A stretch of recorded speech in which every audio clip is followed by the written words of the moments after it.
Donc pour l'instant, il est immobilisé.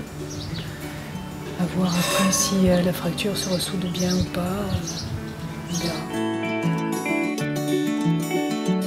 On essaie vraiment de sensibiliser, nous, au printemps, à cette cause d'accueil principale, qui est le ramassage des jeunes, à ne pas ramasser systématiquement les jeunes oiseaux qui sont pour la plupart, qui ne sont pas abandonnés par les parents.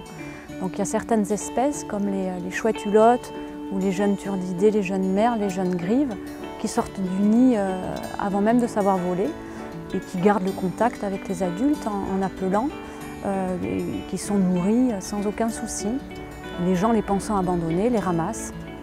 Et donc voilà, il vaut mieux pour que ces oiseaux soient élevés par leurs parents que par nous au final. Je suis chargé de l'animation et de l'accueil du public sur les espaces naturels sensibles et notamment le domaine de Certes-Gravéron à Audange. Donc le travail que nous menons avec la LPO et donc le centre de soins de la LPO sur le terrain consiste principalement en externalisant le centre de soins sur le terrain puisque le public ne peut pas être accueilli à l'intérieur légalement. Donc on a trouvé un biais intéressant.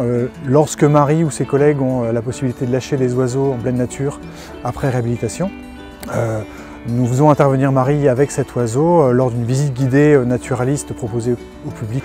Marie a la possibilité de lâcher 7 ou 16 oiseaux et ça permet ainsi au public de visualiser les objectifs du centre de soins, le travail de la LPO sur place et puis de pouvoir échanger avec le public puisque l'intérêt aussi est de valoriser un petit peu le travail de la LPO sur le centre de soins et la seule possibilité donc c'est de le faire à l'intérieur d'une visite guidée.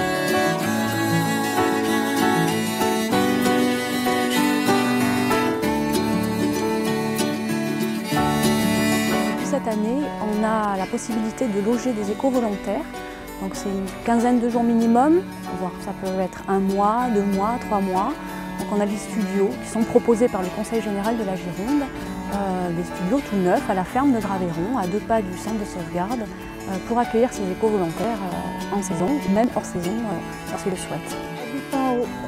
Audange pendant quelques temps, un jour, par hasard, sur un bulletin municipal, Madame Leyondre, maire d'Audange, avait fait passer un genre de petite annonce expliquant la recherche de bénévoles au centre de soins.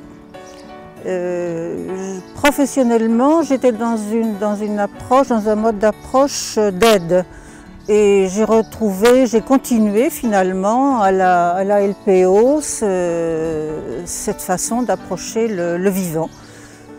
Et je m'en porte très bien, je trouve ça absolument passionnant, une ambiance de jeunes, de personnes compétentes. Et si par hasard je peux, avec ce tout petit témoignage, favoriser quelques, comment dit-on, vocation, voilà, c'est ça.